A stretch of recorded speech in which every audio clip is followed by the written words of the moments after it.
evening, afternoon, whatever time zone you're in. Good Thursday. This may or may not be the new time slot for FOC. We shall see how it goes today. Still moving around, trying different days, see what works. But instead of doing a full FOC, I am going to only focus on the indie comics. Station TM Nerdy. Thank you. Appreciate that. But yeah, so I am going to be looking at first Lunar, pulling out the Scout and other indies that are in there. I will even cover the DC Black Label books that are more creator owned. 15 away, that is right. 15 subs away from 1,000. So if you are new here, just finding this channel for the first time, go hit that subscribe button down below. Help us get to 1,000 subscribers because we are almost there. Very, very close. What's up, Wes? How is it going? But yeah, like I'm saying, I'm going to start with Lunar like always, but only talking about the books that are indie books over on Lunar. And then I will go into the previews catalog and talk about the indie books there. Keeping this focused on indie books, I think is going to be more in tune with what we talk about here on the channel, though we do read Marvel and DC books. A lot of other channels talk about those Marvel and DC books. So why duplicate everything? Appreciate you, Jason. Appreciate the lurking here. But yeah, so let's, as people get in, I'll say hi to you guys. But let's start looking at what we got on Final Order Cutoff coming up. Lunar, of course, is on Sunday. Previews catalog on Monday, unless your shop orders Marvel through previews, then those are also on Sunday. It's the other reason I wanted to move the date is because doing it on Sunday left little time for you to put your orders in usually. Yes. We'll see. We'll see if we got anything good to take notes on this week. But it looks like Scout's still going forward with their comic tags, trying to get shops to get the displays for them and buy them. I don't think my shop's been buying comic tags. Haven't seen them yet. But here's a Scout book that I did not think I was going to enjoy the first issue, and I loved it. Second issue, I don't remember if it's come out yet or not. I feel like it should have by now, but with all of the delays, who knows? It may or may not be out yet. But here is the third issue for Dancing with the Dragon. 3 of 4 issues here. Rob McKinnon's the writer, and Luca Casalanguida is the artist on this one. Luca is doing, just started a new series that has Luca's art in it. Also the artist on Scout's Honor. So I really enjoyed the art in this one. The story was great too. So that's a Scout book I definitely recommend checking out. We have here from Ahoy, Edgar Allan Poe's Snifter of Death, number 3 of 6. Not one I've been reading, so I can't really comment too much on it, but Tom Payer, Bryce Abood writing with Greg Scott and Rick Geary on the art. Richard Williams doing this Edgar Allan Poe baby cover here with the Raven there. Let's see, we got some DC there. Grit getting its comic tag now, a bundle of 10 or 5 that shops can order here. So the comic tags are Scout's way of doing a digital comic, but also giving you something physical to collect. Cards became a big thing to collect, so they figured why not put cards out there that are going to be collectible, but also provide you a digital comic. So that's what's been going on with these comic tags. You can buy them straight from Scout's website, but if your shop does get them, they come in packs of 10 or 5. So they have to get more than one. Heavenly Blues also getting a comic tag. Ben Kahn was actually at he was at Baltimore Comic Con, and I actually have the trade paperback for Heavenly Blues right here. So that's kind of cool. So if you buy the physical tag for a digital book, why not just buy the physical book? So I mean, storage space, right? That's one reason. It's trade paperback. So it depends on what you're looking to collect. I don't know how well those have been selling, but it's an interesting concept to try to get that out there. Full price graphic novel, yeah. Well, so that's it's interesting here. So it says retail $24.99 for a pack of 10 or $14.99 for a pack of 5. So I think the tag itself, I don't know what the suggested retail price is on that. I guess we could go to Scout Comics website and take a look. Let's see. Store marketplace. No, not what I was looking for. Somewhere on here they've got to have comic tags, right? Yeah, comic tag. So a single comic tag is $6.99. Yeah. So on their website, $6.99. So that's maybe the suggested retail price that a shop should sell it at. Right. So if the shop maybe is obtaining it for $14.99, I'm not 100% sure there, but $6.99 and you get a trade paperback. That's pretty reasonable. And then space wise, you're not getting a physical trade paperback, but it gives you something from the story to collect. It's not for everybody, certainly not, but maybe something if that's your thing. I don't know what publisher this is coming from, but this is definitely not DC. Hyper Thick #2, Steve Eilert. I'm wondering if this is coming from the people who do Ginseng Root. I'm forgetting who that publisher was, but they're another one that's on Lunar's FOC now, and I don't remember the name of that company, but it's another indie publisher. Issue 2 of 3 here for Hyperthick. More comic tags. We have Infernoct from Mina Elwell and Eli Powell. We'll keep scrolling through here. We got Metal Shark Bro 2, Attack on Hamzig Island comic tag here. I believe this is the Metal Shark Bro that got the Ringo Award for Best Comedy Comic. Bob France, Kevin Cuff, and Walter Ostley on the art. Great team. We've had we've had Kevin on the channel. Bob wasn't able to make it, but we did meet both of them also at Baltimore Comic-Con. So that's they're great guys. Great comics that they're putting out. Murder Hobo 32 millimeter gaming miniatures of Roddy and Spectra, limited to 1,000. Apparently, Scout's getting into the miniatures game here. Okay, I'm loving what they're doing with Murder Hobo, but not necessarily trying to collect miniatures for that. Another comic tag from Scouts. We got Once Our Land. And then Redshift #6 of 6 here from HS Talk. Brent David McKee and Valentina Napolitano doing the cover here. I've been really enjoying this one. Definitely a good space story we've got here. Good sci-fi story.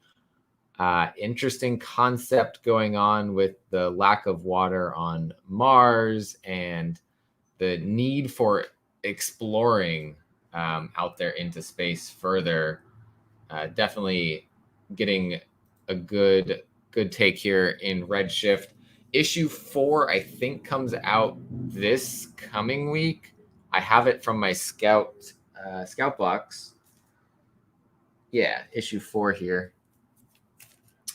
Have not gotten to read it yet, but I have been enjoying everything prior to that, so up to issue number 3. Seems like because of the delays that we see happening, we're definitely seeing things on FOC several issues in advance now. So if you look at this one, the in-store date is 12/15, so it's a month out. Whereas previously we were looking at FOC dates where we're saying 3 weeks out is when we're going to get the comic, but Lunar's pushed to a month out. I know a lot of stuff in the previews catalog has been pushed to 4 or 5 weeks out now. Shepherd Volume 1 getting a comic tag bundle here with, I think that's David. It might not be David Mack, but it has a very David Mack look to the art on that cover. I don't think it's David Mack. And I passed over Sam and His Talking Gun there. Another Scout book that's getting a trade paperback, not in comic tag form. Another comic tag. We got Smoketown right here from Philip Kennedy Johnson and Scott Van Domelin. I may have to check that one out. Solar Flare Season 2, Port Charlotte, getting a comic tag bundle from James Hike and Branko Jovanovic. And then Soulstream number 1, a Scoot title, getting a second printing here. This one from Seda Wolf. I believe it's also a non-stop title, so there should be a trade paperback coming soon for that one. And that'll wrap up Lunar's books there, mainly Scout that we're seeing coming from Lunar. So not as many going to be on Lunar to talk about for indie books. So let's go over to Previews World and see what we have here. There are a lot of covers missing. Actually, really not too many. It's mainly Geiger, but we'll take a look. Jason was telling me earlier, Sanctum Sanctorum has some covers for some Marvel books. Sanctorum. Should probably add. Oh, nope, there it is. So we may be able to search their website, check out some of those Geiger covers that are missing. We've got A Man Among Ye, number 8 from Image Comics. Stephanie Phillips writing this one, Josh George and John Calise on the art. There is a variant for that one by Isaacs and Fitzpatrick. That's Rebecca Isaacs and Kelly Fitzpatrick, which is pretty cool cover art there. I have not been reading this, but I feel like I need to go back and read via trade what's been going on with this one. Stephanie Phillips' writing is really good. I loved Nuclear Family. I loved the little bit I read of Harley Quinn. So that's one I want to eventually check out, but have not gotten to yet. But this one I wasn't going to put on my pool list. And then I saw it in the shop and I said, let me take a look. And immediately I was sold. A thing called Truth, issue number 2 on FOC. We got Yolanda Zanfardino writing and Elisa Ramboli on the art. Yolanda Zanfardino doing the covers for this also. And these covers are just so much fun with the title the way it is. And so we have that. We have the opposite where it's mainly this character, but in the letters you see the other character there, which we had going on flipped with the other one. And then we also have a wraparound where it's no title, Virgin cover, but it is both of those covers kind of together with them side by side. It doesn't really connect super well, though. I don't know. I like these two covers actually better by themselves than back to back together like that. But that's just my opinion on that. What else we got? We got Adventure Man number 7 from Matt Fraction. Terry and Rachel Dotson doing the artwork on this. This is one I have not been reading either. Ghost Lights. Snow keeps falling, old ghosts keep calling, and Claire Connell discovers a giant secret buried underneath Manhattan. Yeah, I agree. There's a clear like, and maybe it's not as clear when you see that wrapped around a spine, but it just doesn't line up super well. Maybe it's just my OCD looking at it like that bothers me. I don't know. Ant number 2, Eric Larson reviving the Ant series that ended in, or sort of ended in, I think it was 2009 or something, and then he put out a last issue to wrap up that, and then has revamped the Ant series. And it's on to issue number 2 now, the Ant Apocalypse. I'm guessing this is his new planned long-running series along with Savage Dragon. There's a cover B on it that's a 70s trade dress version of the cover A. Crossover is on to issue number 10. I was convinced I was done with this after issue 8, and then issue 9 was really good. Really got me by surprise how good that was. Donnie Cates, D. Cuniff, John J. Hill, and Jeff Shaw putting together this comic for us. And it's part 3 of this story. We're back with another mysterious slaughter-filled romp, and oh man, is this one. Honestly, guys, there's not much I can say here without spoiling every single panel. Look, I don't know, guys. Writing solicitation is hard. Come read our crazy little book. That seemed like a little bit of a lazy description there of what was going on. But yeah, it's been wild. It's been fun, though. I feel like the book is just having fun. So it's not too serious about anything. We have a cover B here by Dylan Burnett. I'm going to check if there's ratios. There has been. Yeah, we have a 1-in-25 Jeff Shaw Virgin variant. No, 1-in-50 Burnett Virgin variant, which how do you guys feel about Virgin covers being the ratios? Do you like it? Do you hate it, think it's lazy, or just say, hey, I'm saving money because I'm not buying that? For me, it's the I'm saving money because I'm not buying it. We got Excellence number 12 here from Brandon Thomas, Kari Randolph, and Emilio Lopez. End of the story arc. The world has been built on the Overseer's lies, and now it will burn. I have not read Excellence. I need to get the trade paperback for volume 1 and then read the trade for this one when it comes out. But that ends that story arc. So there'll probably be a break again. They are soliciting the trade paperback for volume 2 already. It's an advanced solicitation. It will be in shops December 22nd here, versus the issue 12 for this one is in shops the week before. Or wait, I said December 22nd? 22nd. So 2 weeks before will be Excellence. So that is about 4 weeks out.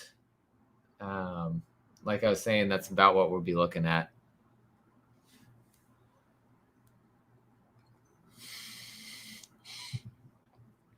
You don't like the different colored background second prints of like everything Image has been doing?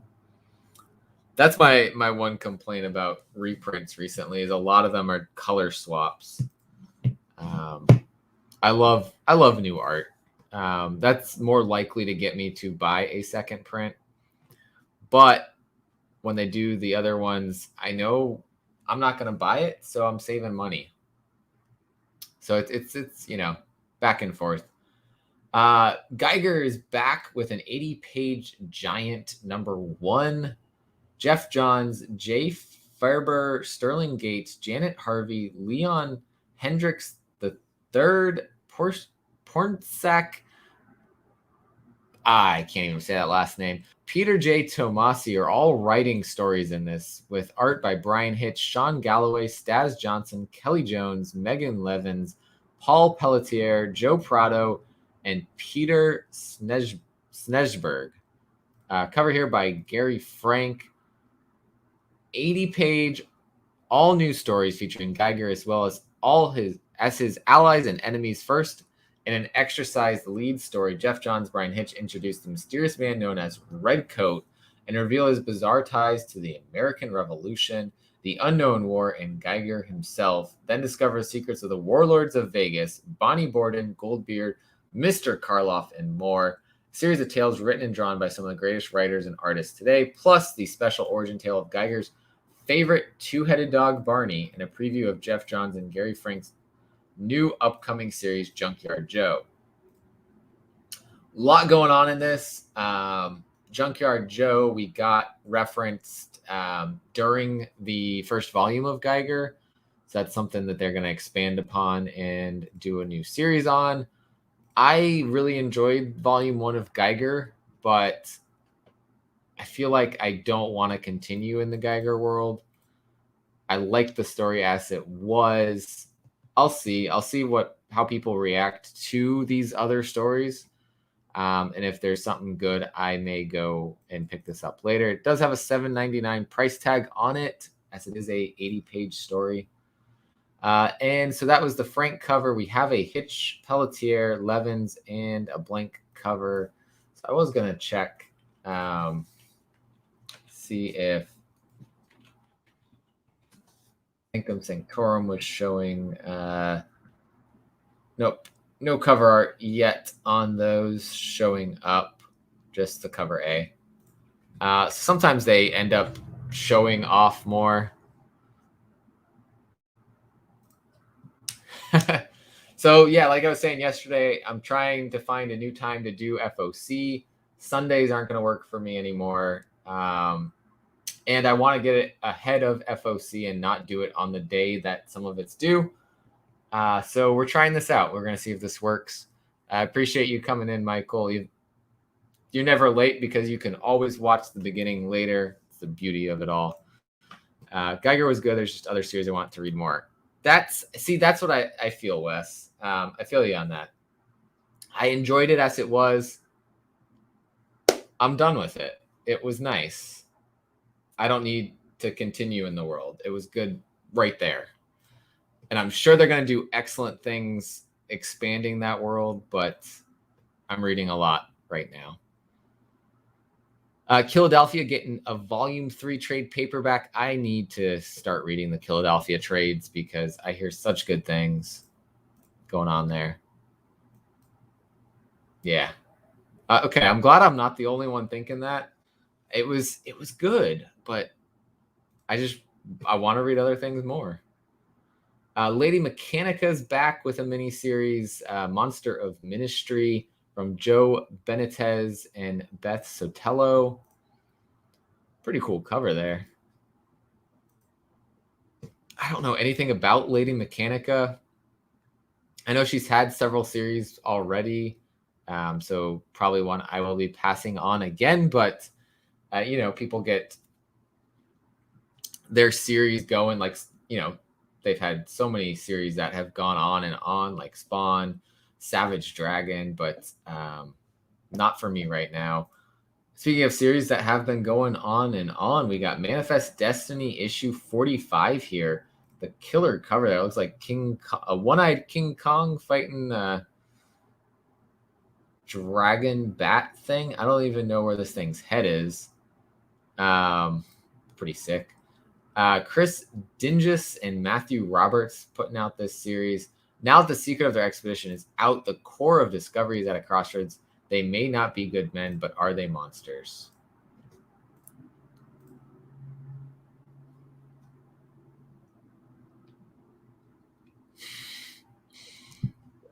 The last couple pages of the last issue felt like watching a post-credit scenes for an MCU movie. So I know in the Philadelphia world, we also have a new story now, right?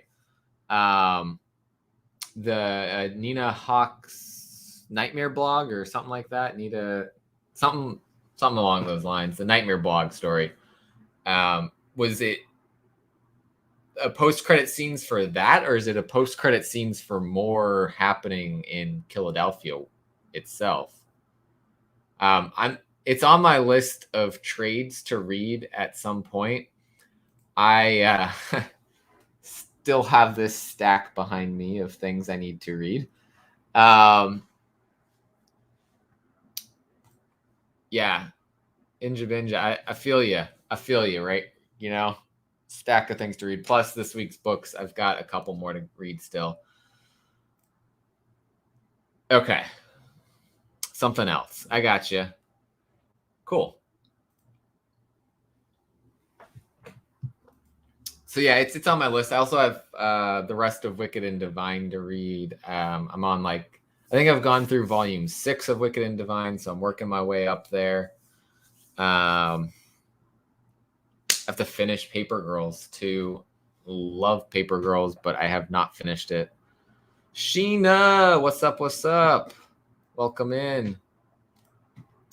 Let's see, where are we? New Burn, issue number 2. So another one that I did not put on my pool, did not think I was going to like, mainly because of the genre. I am not super into detective type stories, but Chip Zdarsky, Jacob Phillips just knocked this out of the park. Looks like we have also still the backup story by Nadia Shamas and Ziad Yusuf Ayub. An arson case finds Emily talking to the community about the criminals involved and about Newburn. If he's as dangerous as they say, will Emily choose to help him? So this was super great. First issue. I am very excited to see what goes on here. Mystery deepens in Brooklyn Zirconia from our backup story creators. Oh man. Yeah. I'm trying to stay up on single issues and get through back issues. It's it's a struggle. But yeah, Newburn, I really enjoyed issue 1. Wait, did you not hear the rest of what I said, man? I loved it. Maybe I just had you there for a second. What's up, Art Chemist in the house? What's going on, Arsenio?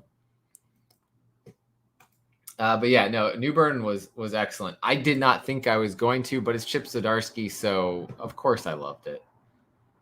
Oblivion Song still going strong on issue number 35 from Robert Kirkman, Annalisa Leone, with cover art and interior art by Lorenzo De Felici. Ordinary Gods on to issue number 6 here. Kyle Higgins and Joe Clark writing, with Felipe Watanabe and Frank William on the art. This ends the story arc right here, so it's going to continue after this. I really got bored with this after 2 issues. I'm hoping it got better. It looks like it's picking up, but I don't know, any of you guys reading Ordinary Gods, or did you feel the same way about it that I felt? Come on, man. Oh man, no. I loved it. I started out saying, I didn't think I was going to. That's probably what you heard, and then you just stopped. You stopped listening because you're like, man, this guy doesn't know what's good. Phenom X number 2 of 5. The only person I know picked it up said it was kind of disappointing. It felt like it was set in the 90s, or like it was written in the 90s. I don't know much about it. I hope it wasn't terrible for those that were reading it. John Leguizamo, Aram Rappaport, and Joe Misiak writing, and Chris Batista on the art. But I did not pick that one up. That one, Jason, you can hear that I didn't think I would like, and just didn't pick up. Savage Dragon number 261, cover A in a retro trade dress. I know that it seems to be the thing for Eric Larson's stories here, going with throwing a retro trade dress on recently. We saw that on Ant up higher up, so who knows.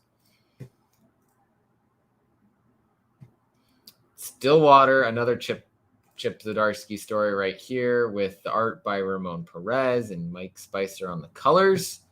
This, issue 11 that came out this week, solid as always. Lots of things going on in this world, and I'm loving it. I'm loving what dynamic we're seeing between the characters. I always feel like there should be more happening in the issue, though, and so I just want the next issue right away, or I want a larger issue. I don't know. Never satisfied with how long those issues are, but yes, definitely catch up on it. Catch up on everything.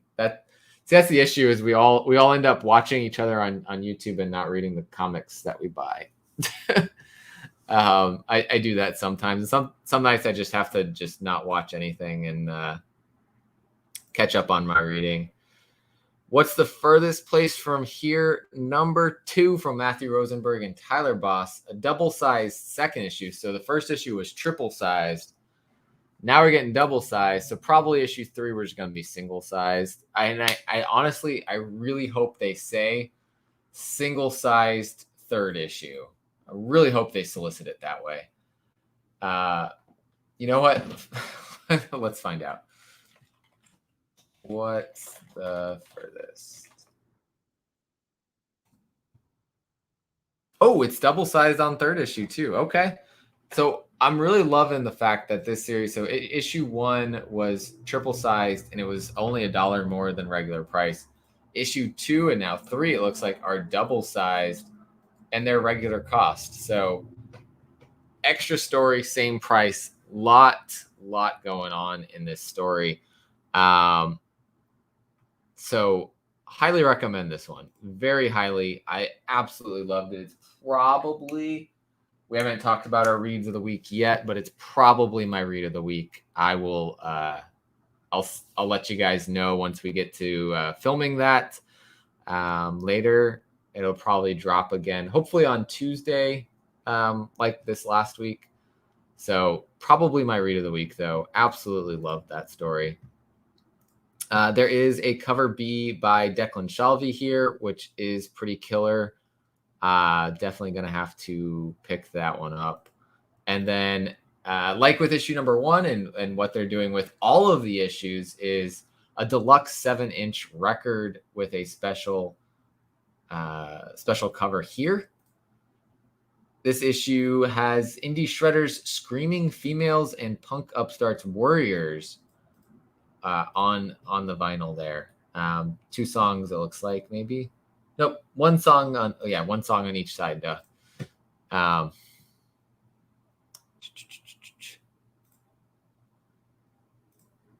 to ask for a refund on adulting. I ask for that all the time. I haven't gotten it yet. So let me know how that goes. Oh, man. Yeah. Every time I think I've cut my pull list back, suddenly there's more books on it, and I don't know how that happened. But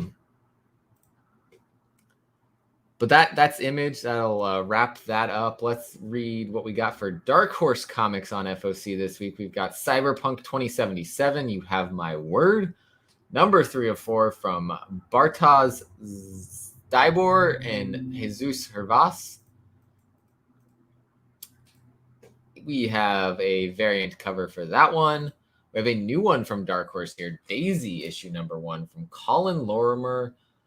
Desperate mother's 5-year search for her missing son leads her to the small town of Brymount and to the mysterious Phillips family. Daisy Phillips, like many teenagers, has a hard time fitting in, but not for the usual reasons.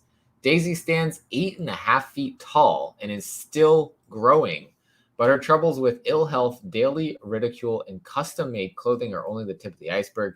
Daisy may well be descended from a race of cannibalistic giants spawned from the outcasts of heaven. Colin Lorimer is one of graphic fiction's emerging unique creative voices, and Daisy is a tale unlike any other, a singular vision, both horrific and beautiful. Lorimer's art will pull you into his world. From quote from Big Shiny Robot. I think that's an awesome pull quote voice there. Oh, man. Yeah, no, Jason, I feel that. I'm trying to get rid of just trying to get rid of old stuff now that I don't care. I used to buy into like some of the buy something for speculation kind of stuff, and I don't care about that. I just really don't. So I'm working on getting rid of backstock, I guess, of my stuff.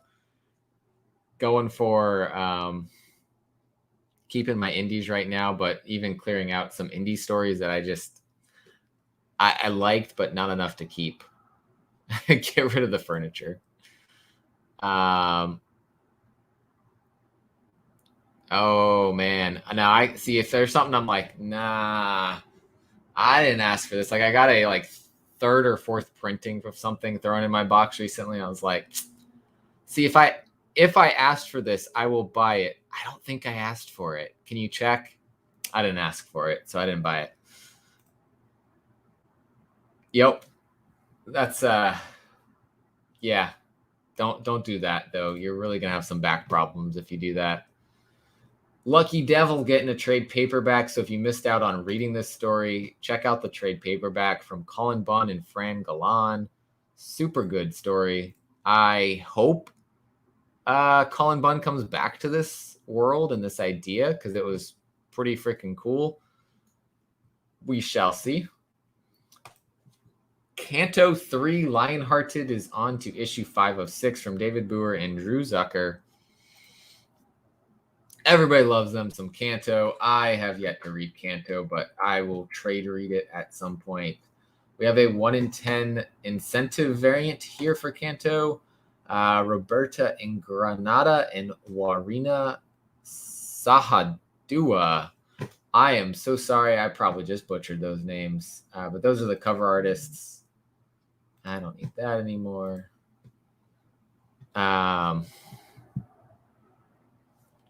Let's see. So more IDW here. We've got some Star Trek Mirror World Data #1. Celeste Bronfman and Roberta Ingranata on this one. Story focused on Data. Star Wars Adventures trade paperback. Star Wars Adventures graphic novel. Shredder's getting a best of with that same cover style from James Biggie. TMNT Ongoing is on to issue number 124 with Sophie Campbell writing, Jody Nishijima on art, and Ken Garing on this cover here with our 4 main turtles there. There's an Eastman cover B that, of course, we don't have art for yet, and a 1 in 10 incentive here by Ethan Young. And lastly, in IDW, we got Transformers Wreckers Tread and Circuits number 3 of 4. They looks like a racing race car variant going on there. There's probably a 1 in 10 incentive variant here. This is Casey Collar.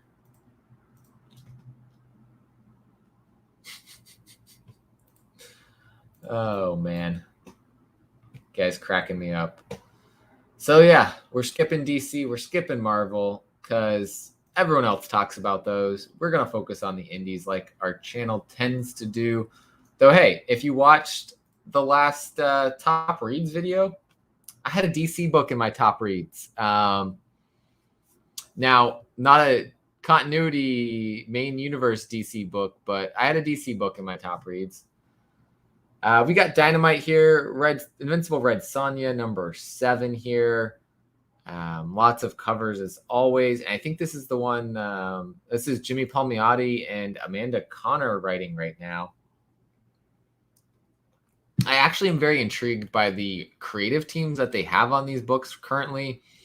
On Red Sonja, we've got them. And then on, I think it's Vampirella, we've got Mirka Andolfo writing. So interesting creative teams. We've got James Bond #3 here as well. NYX, again, a Rose Besh Dynamite cover right here. And then there is a Virgin limited edition, $50 price tag on that one. Oh, wait, no, sorry. Wait. Red Sonja, Invincible Red Sonja. So Invincible Red Sonja is Amanda Connor, Jimmy Palmiotti. Regular Red Sonja is Mirka Andolfo. Is this like a Spider-Man, Amazing Spider-Man situation we got going on? I'm a little confused by all this right now. I don't know. I don't read any of this. The only thing that I think people are tending to like is cover art, and Rose Besh's covers on the books she's been doing over here are really good. A little bit of a negative space style, but a different sort of background negative space, which I think is pretty interesting. I really don't have but one Rose Besh cover, but I find her art pretty interesting. And then there's Vampiverse, which this is the only thing catching my eye here. We've got Alice in Wonderland going on. Don't know what's going on there. But we'll keep it moving to Boom Studios, where we got Basilisk #5. So Basilisk is back. 4 issues for the first series. I'm assuming 4 issues again for this series. Colin Bunn and Jonas Scharf are back at it. Wes, I really don't know. I to be fair, I actually did hear somebody recently say that they were actually enjoying the one of the Dynamite stories. I don't remember if it was Red Sonja or Vampirella, but I do find it interesting of the creative teams that they have right now, which are quality creative teams. I just don't find the characters themselves inherently interesting. So from what I understand, it's still mostly a cover by situation. Basilisk, yeah. So Basilisk is back December 8th. If Diamond doesn't get hacked again, December 8th, right? So let's just go look through the covers here. That's the cover A. We have a Christian Ward cover B. I love Christian Ward's art. This is not my favorite, but I do love this, focused on the background, blurry foreground idea he's got going on here. Really appreciate that being thrown into the style. Raphael Albuquerque still doing his 1 in 25 variants in that same style here that we saw in Volume 1. Christian Ward Virgin on the 1 in 50 and a unlockable Albuquerque. So it's probably a 1 per store version of the Albuquerque cover. Yeah. The flashback panels versus the present panels, I feel like there's no way it could be the same artist, right? But it's both Jonas Scharf. What's up? Who dat in the house? Awesome. I'm behind and still need to watch Shang-Chi. So Shang-Chi's dropping tomorrow. I am going to watch Shang-Chi, and then hopefully maybe within a week I will go and watch the Eternals. So fingers crossed that I get to do that and catch up on the MCU.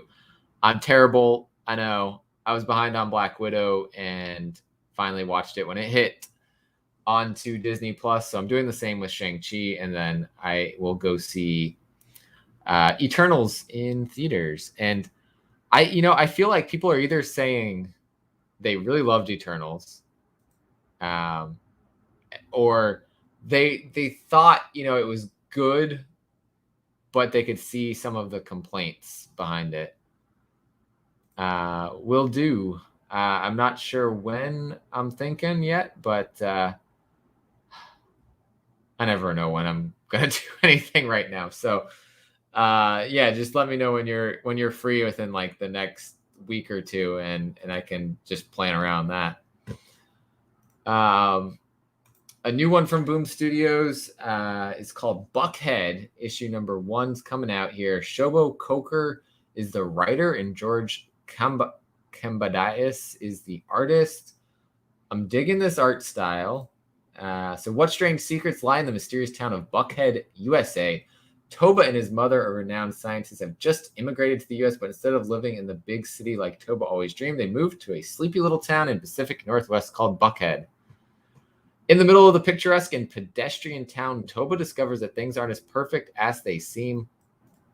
Toba and his newfound friends find a strange video game, a perfect replica of the town and its people. Soon, Toba is on the run from Men in Black with his friends brainwashed by microchips.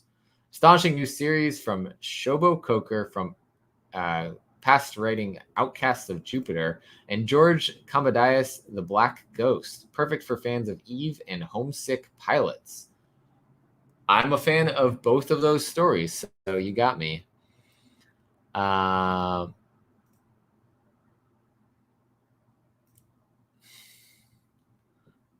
It was solid, yeah.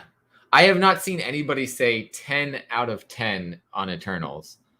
I found people confused by Eternals. I found people feeling like it did what it needed to do also, but I've never found a 10 out of 10. What's up, Moonlit? Michelle, how's it going?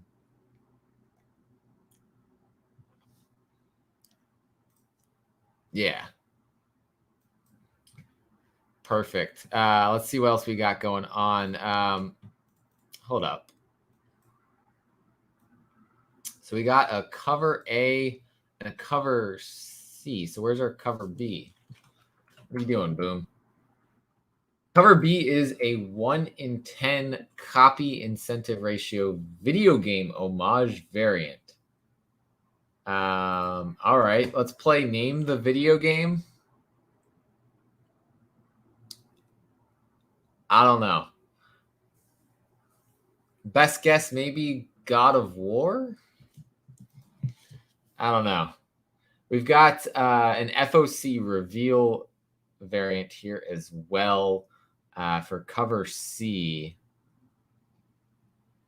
Let's see if probably not God of War. Does not look like any of the ones. No, the original PlayStation 2 one, definitely not. I don't know. Anybody know what this is homaging? Let me know. CGC 8.5 white pages. Well, at least it got white pages and it didn't get off white pages. That would be interesting grading on a movie. Yeah, not sure what movie that or what video game that's supposed to homage there. And then FOC reveal variant here. Let's see what we got beyond that. Probably a version of that. And that seems to be it for those books. Okay. So then we got Buffy the Last Vampire Slayer, number 1 of 4 from Casey Gilly, Joe Jaro, and a cover here by Ario Anandito, which pretty cool cover. Miniseries coming back of Buffy. Can a lone Slayer save what's left of humanity? Buffy Summers is the last Slayer. Now in her 50s, she wages a one-woman fight against the forces of darkness who prey on humanity in the daylight, unimpeded thanks to a magical catastrophe that has nearly blotted out the sun. So that is the cover A there. There's a cover B by Rod Reese right there. Cover C is a blank sketch variant and 1 in 10 version of the cover A. A 1 in 25 by Danny Pendergast. Nice cover there. And Jakub Rebelka 1 in 50 variant. Okay. I like what Boom's doing on this one, where it's not just the same cover art thrown into a Virgin cover. I love this. I love this. You know, I feel like, and I have not seen Eternals yet. I'll preface this, but I feel like this movie was created solely to set up more of the cosmic universe. It didn't have to be good. It had to set things up. So if it did that, I think for me, yeah, 7, 8 out of 10, solid movie, not great, but does the job. I'll appreciate it for what it is.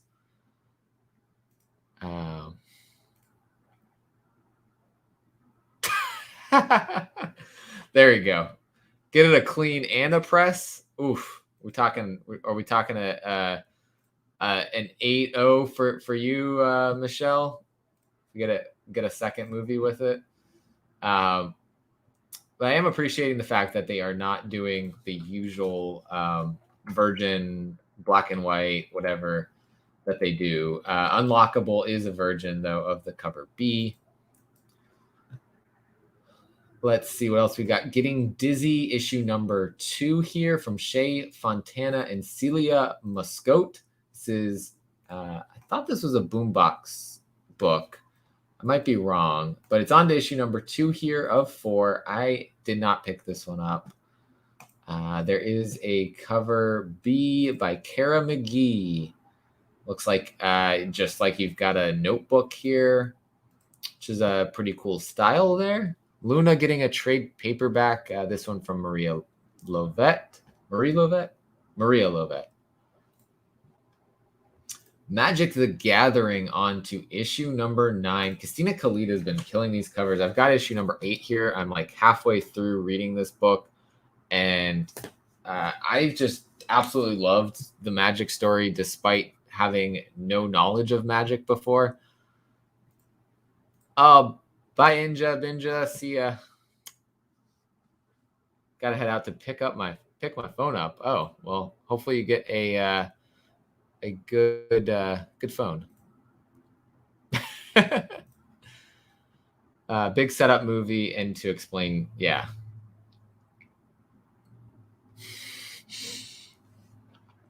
Yeah, plus, right, it brings in all of these characters that, one, in the comics are not necessarily even like, you know, racially as we see them in actors, but diverse in history and powers and things like that. And that allowed them to bring in a diverse cast for the casting.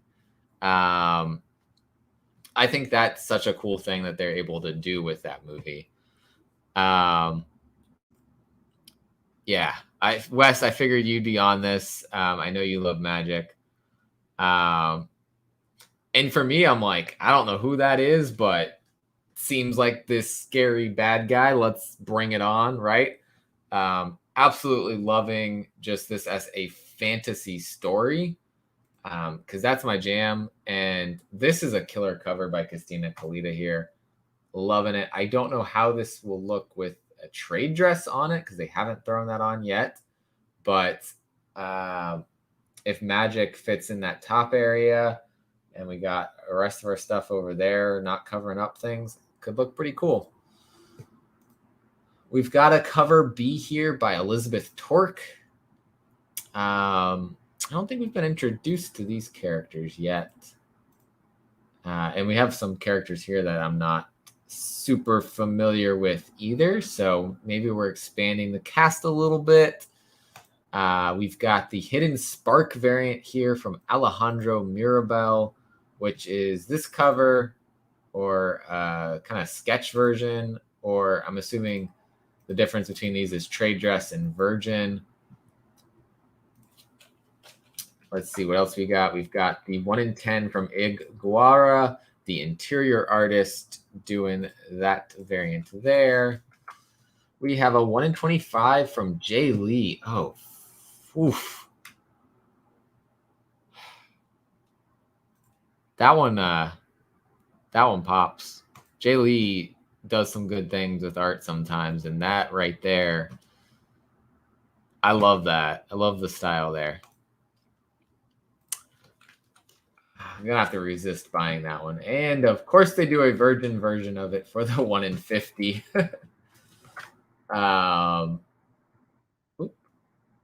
This is probably not on FOC, but that's another book in the catalog.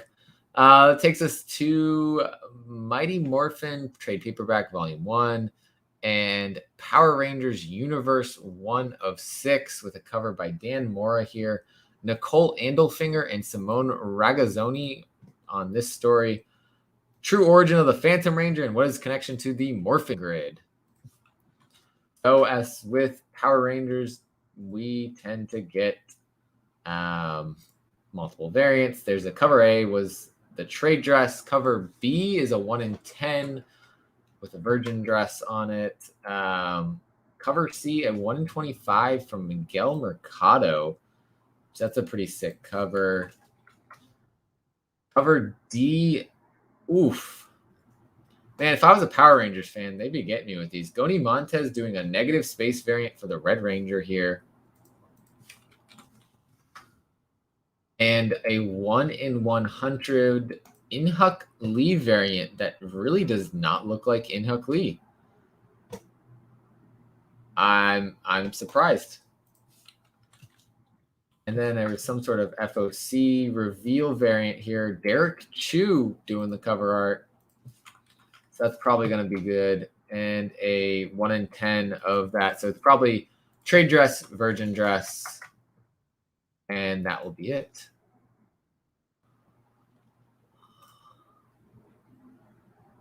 Art large, 2020 indestructible. So that takes us down to the last section here. We are going longer than I thought just talking about indies, but I am enjoying talking about indies and not talking about Marvel or DC. So not that I don't like some things coming from Marvel DC, but this stuff's my jam. This is what I like talking about. So definitely going to continue the indie only FOC from here on. But we'll see if this date sticks or what time date works the best. Almost American on to issue number 4, Ron Mars, Marco Castiello, and Russ Wooten. I have been enjoying this. I love that this is an actual story from, where is it? Jan Newman providing this real life story of his own life. It's been a very interesting story so far. New one from AWA Upshot, artists, writers, and artisans from John Leese and Alex Cormack. We have Crimson Cage. Double, toil and rumble. Brace yourself for a no-holds-barred reimagining of William Shakespeare's Macbeth from the critically acclaimed creators of Sync. New Orleans, 1984, Chuck Frenzy is the main event. Star of the local Louisiana pro wrestling territory, but yearns for something greater. A fateful encounter with a trio of terrifying beings in the bayou gives Chuck a glimpse of championship glory beyond his wildest dreams. If he is willing to do something terrible to achieve it, join writer John Leese from Hotel and artist Alex Cormack from Sea of Sorrows for a thrilling new vision of the classic tale of ambition and madness, starting with this special oversized first chapter. I'm intrigued now that I know that it's set in New Orleans. It's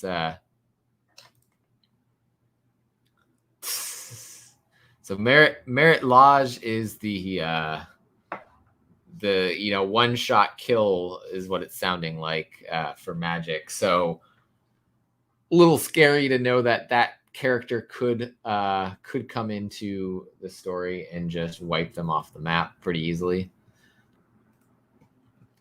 So let's see what else we got going on here. Black Mask Comics, Everfrost getting a trade paperback. Ryan Lindsay writing with Sammy Cavella on the art. I enjoyed this. I feel like I need to read this all back to back because story didn't make quite as much sense, but I think I was forgetting things.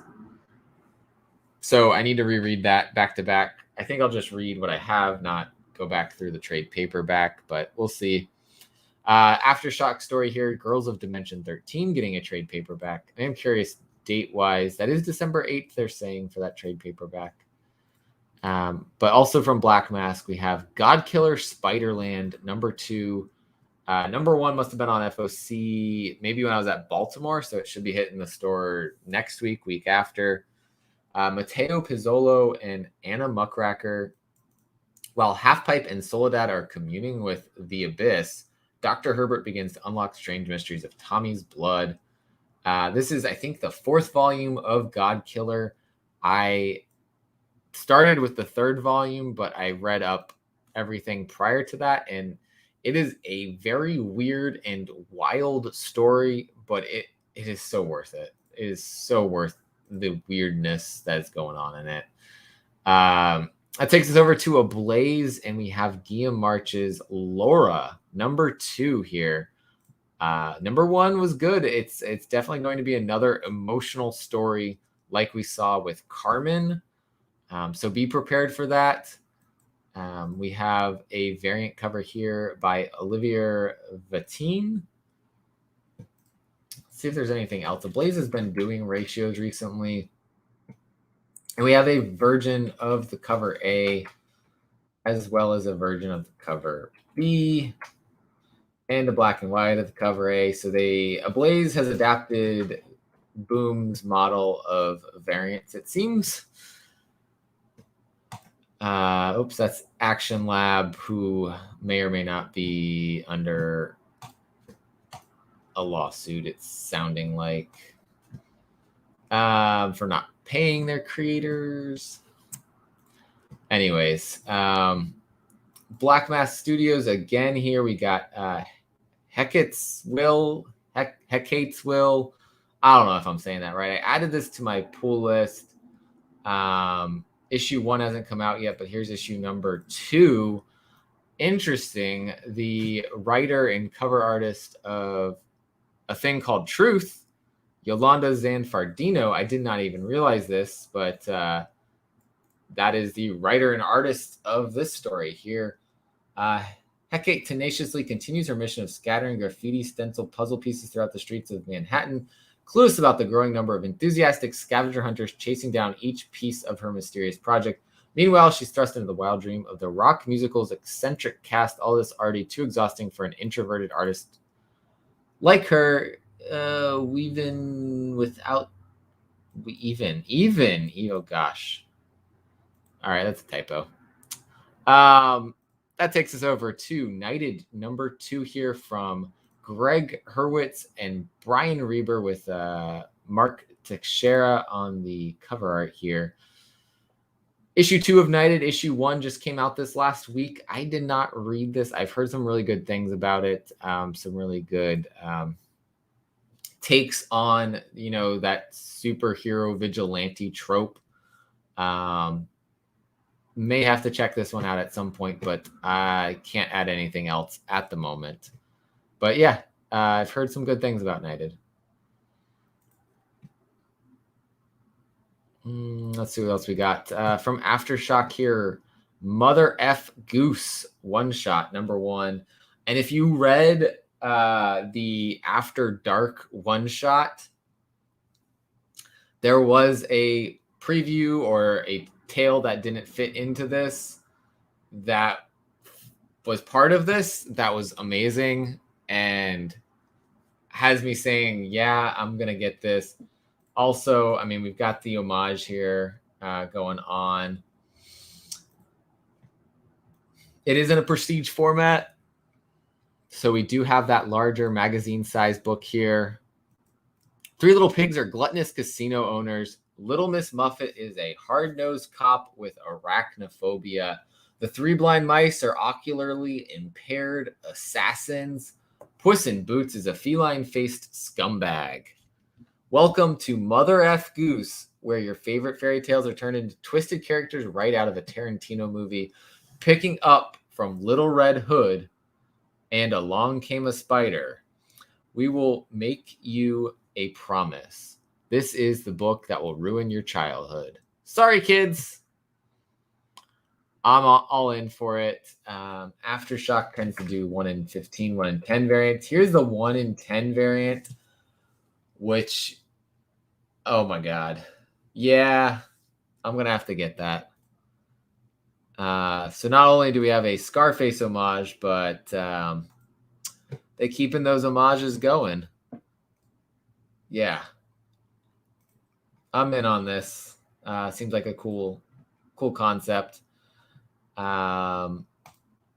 Moving on, we've got Nobody's Child issue number 4 of 6 here from Massimo Rossi and Ramiro Barallo. Issue 1, of course, you guys know we got the exclusive variant still available for. So if you haven't gotten it and still want to get it, hit us up. We've got some more available. That's the special double signed by both of us and triple signed on the back inside cover by me as I was testing out signatures for Phil's cover that he wanted signed. But yeah, issue 4 on FOC. I've really enjoyed this so far. 2 issues in. Issue 2 I felt wasn't quite as solid as issue 1, but I still really enjoyed it because I can tell where we're going a little bit with the story. So I'm here through all 6 issues. Absolutely enjoying it. Only 1 cover for that one in FOC right now. I think issue 2 had 3 covers still. Issue 3 has not hit shelves yet, so probably that means it'll hit shelves this week. We shall see. But yeah, I was saying exclusive variants. We got another one coming for you guys, so keep an eye out. We'll be announcing that sometime soon. I gotta figure out some more details with it, but sometime soon we'll be talking about the new variant we got coming. Rush. The Rush, number 3 from C. Spurrier and Nathan Gooden. I enjoyed the setup in issue 1. Issue 2, again, not out yet, but probably in the next week or 2, maybe longer, because this is in shops December 22nd. So that is a long time out from now. That's not just 4 weeks, but 6 weeks, I think. 6 weeks from now. So probably issue 2 will actually be out in 2 or 3 weeks then.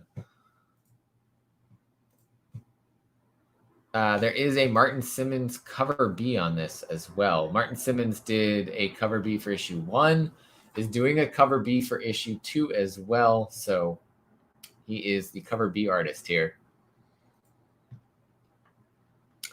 Let's see what else we got going on. Space Riders Trade Paperback Volume 3 from Black Mask. Got some Titan comics in here for Star Trek.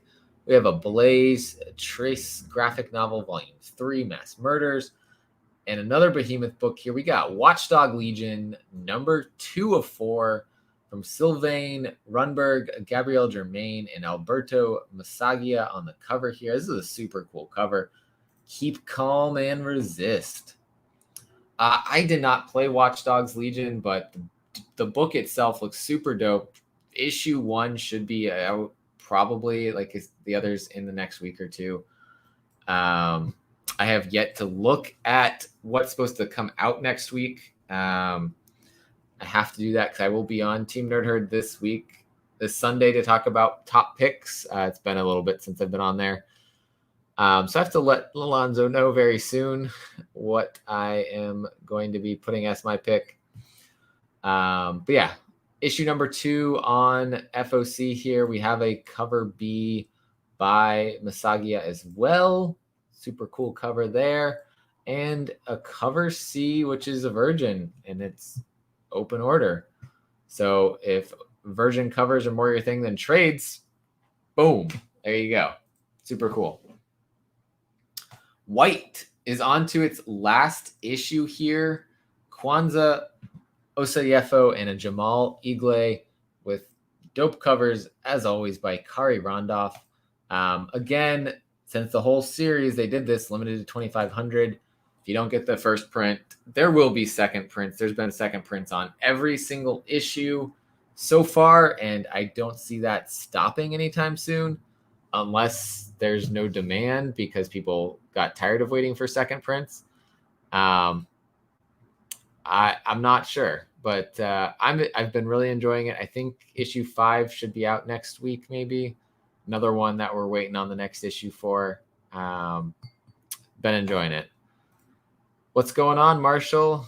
Hope you are having a good night as well. Definitely am over here. Witchblood, issue number 9, issue 8, solid as always. I love this story. I love this world. I love what is being built here. Issue 10 is the end of the first story arc. I'm hoping it's not the end of Witchblood entirely, so hopefully sales continue to be great for this story, and Vault keeps it going, brings it back for many more issues. But we're heading to a showdown, and the first arc is nearly wrapped. So that is the cover A. Cover B, which is the Tarot variant, usually is not showing up yet. And we have Yoshi Yoshitani's variant, which is part of a connecting set of variants. I cannot wait until I get all 10 and can display them somewhere. I will probably have this up on my wall. Maybe not even in the office area, but somewhere, just because the artwork on this is beautiful. And that is it. That takes us to the end of the Indie Comics on Final Order Cutoff. Yeah, which is pretty cool. So I wanted to check out also while I'm on here, what are they showing is coming out this week, right? This coming new comic book day. And it doesn't show anything. That's what I was wondering. So this is what's coming out next week. Nothing. They list DC Comics, but they don't even distribute DC Comics. I am assuming this is all due to the hack and things not being so great for them. I don't really have a pool list set up on here. I have like one book on it. What do I want? Browse? No, new comics. New comics. I don't know what League of Comic Geek's going to say. So let's see. It looks like, well, no, they're showing some. See, that's what I don't know if this is really going to be what comes out. That can't be what's coming out because Stillwater 12 is on FOC.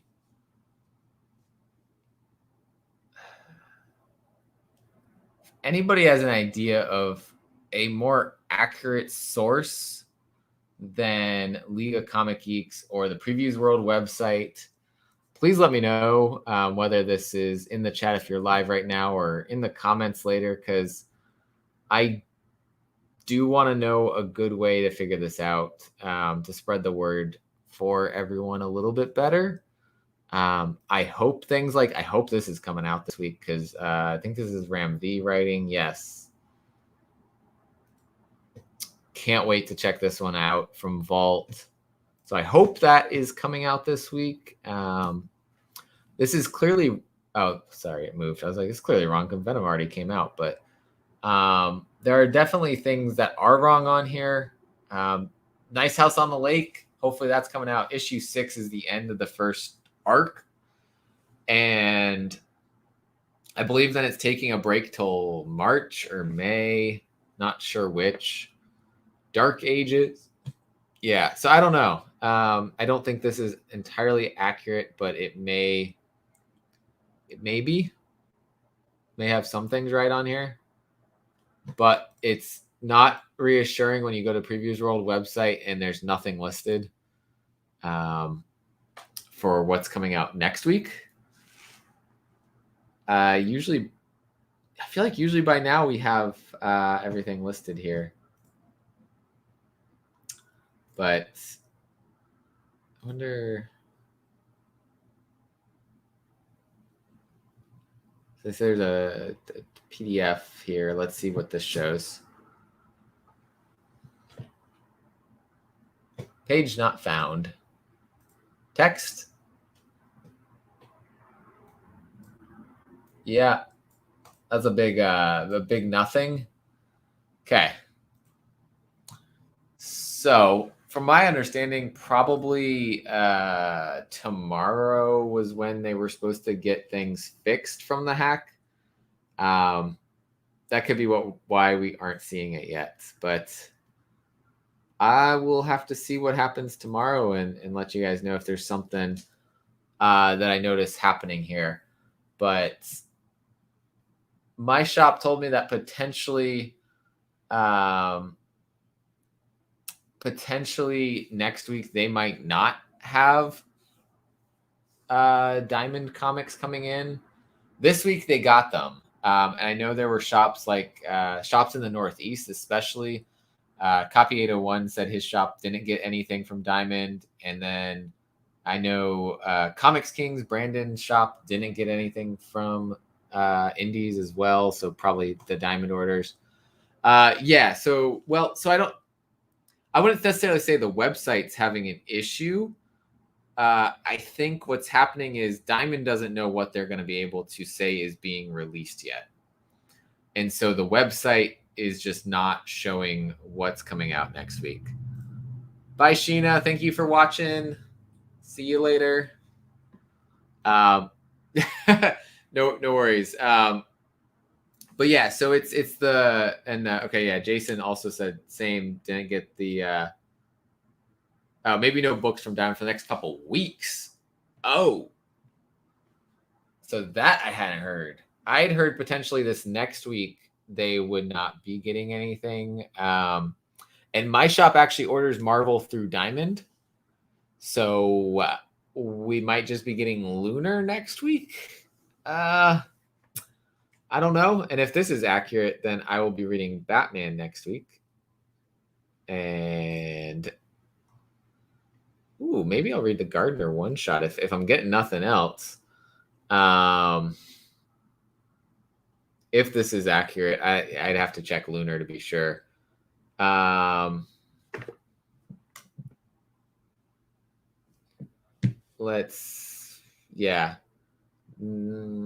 This actually doesn't say that Nice House on the Lake's coming out next week.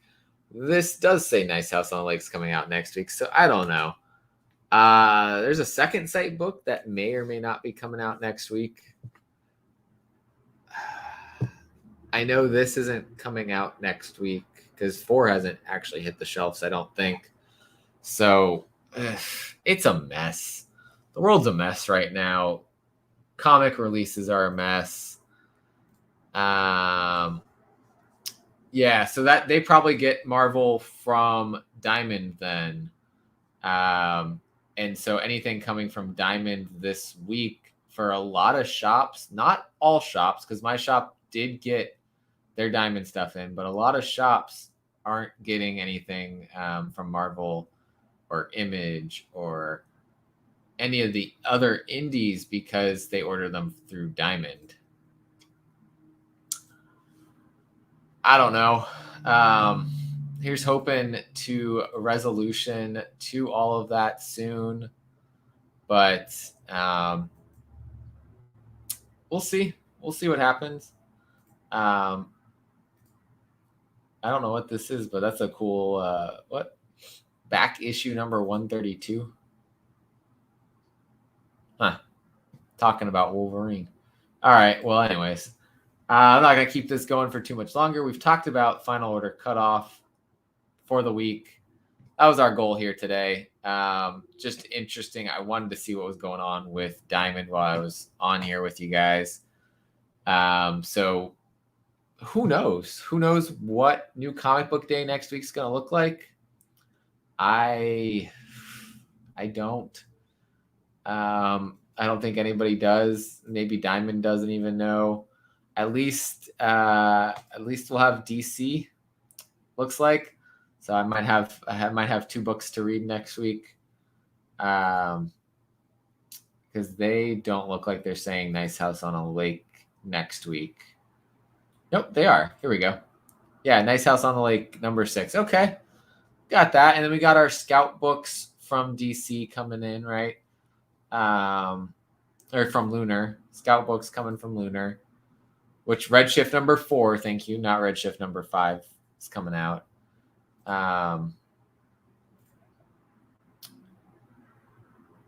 And Thud number 1 from Scout. So yeah. But anyways, close that.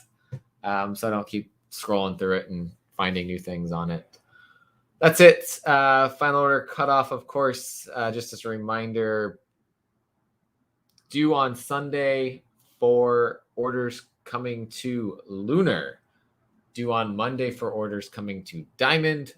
The only time that the Diamond orders are different is Marvel orders coming through Diamond, because Diamond has to order them through Penguin. What's going on, Keizer Jose? I love By the Horns by Scout. What we just have, issue 7, fantastic. The ending, awesome, awesome twist. Issue 8 is the last of the story arc, but it'll be back. There will be more. It is ongoing, so 8 will not be the end of it, but end of the story arc. Yeah, but I love that one. That is a great story from Scout Comics. Marquesian Nasso and Jason Muir do an excellent job with that story. So yeah, you could say I'm a fan of that one. I think the other person that I know out there in the community, besides my other half on this channel, Caroline, is Promiscuous Time Traveler. He is a big By the Horns fan as well. So shout out to him. But yeah, that's it. I will maybe have something dropping within the next couple of days, but if not, we'll be on Team Nerd Herd Sunday night, and we will be talking about top picks for next week. If there is a next week to talk about, we shall see. And then hopefully Monday, as always, I'll be dropping my top picks video, top indie picks video for the week. We'll see if I get to create that video. And then Tuesday we'll be talking about our reads. So we have to record that still, but yeah. Jason Muir has several variants on his website, and you can also pay for a remark on them for pretty cheap. So it's pretty cool that he's got that. I have 2 remarked versions on here. Thank you for joining in, Dream Eater 99, and for subscribing. I appreciate it. Anyone else watching not subscribed yet? We are 15 subscribers from 1K. So spread the word, please, or hit the subscribe button if you aren't subscribed. Really appreciate you guys. We wouldn't be here without your guys' support. And thanks everyone who was watching yesterday that said, no, keep doing FOC, but just focus on the indies, focus on the stuff you like talking about. So that's what I'm going to do from now on. When I do FOC videos, it's going to be about the indies. So probably I'll plan maybe the same time every Thursday, maybe a little bit different time, but trying not to overlap other channels. So I think in 6 minutes, Brandon's going live over on Comics Kings.